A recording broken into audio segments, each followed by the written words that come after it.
Мал да жанды далада қалды деген осы ғой. Міне қараңыз. Павлодар облусунун тургуну 4 баласы менен жашаган үйүн көрсөтүп жатат. Бул облустагы селден жабыркаган ондогон үйдүн тургундары коопсуз жайга көчүрүлгөн. Міне бизде осындай жагдай болуп атыр. Бүкүл үй суга кетти, дымга жарамай калды. Сол мен осындай жагдаймен өкмөттөн көмөк сурайм. Мына үй дымга жарамай. Міне кенжебектин үйү.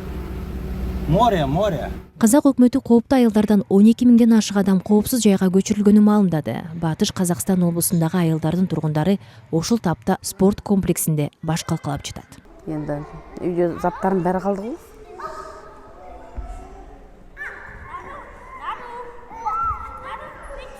Кеше таңертең келдік, өзіміз шықтық. Документімізбен басқалай ештеңе алған жоқпыз. Бир нече күн мурун селден жабыркаган Актөбө облусунун Берсиев айылынын тургундары тикучак менен эвакуацияланган. Казакстанда күн жылып кар эригени дарыялар жээгинен чыгып, бир нече аймакта айыл кыштактар суу астында калды.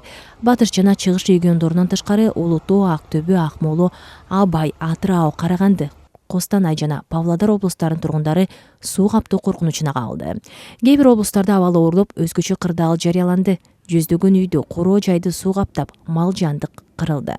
Расмий маалымат булактары сел 40 жолду бир көпүрөнү жууп кеткенин жазды. Селдин кесепеттерин жою боюнча республикалык штаб ушул тапта 7 миңден ашык адам иштеп, 2 миңден ашык техника мобилизацияланганын кабарлады. Жергиликтүү тургундар кырсыктан алдын алууга даярданбаганы үчүн бийликке нааразы болууда. 2 күн болду суу кетип аткан.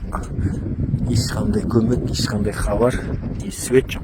Республикалык штаб 30 мартта президент Касым-Жомарт Токаевдин чукул жыйынынан кийин түзүлгөн. Ак Ордонун маалыматына караганда, казак президенти жергиликтүү бийлик башчыларын өкмөттү сынга алды. Касым-Жомарт Токаев өкмөттүн шалаакылыгын кескин сынга алды. Анын айтымында, өкмөт менен жергиликтүү бийликтин ортосунда координация болгон эмес. Президент жабыр тарткан аймактарда тургундардын мал-мүлкү зыянга учураганына байланыштуу өкүнүчүн билдирди. Жабыркагандардын баарына материалдык жардам берилерин айтты.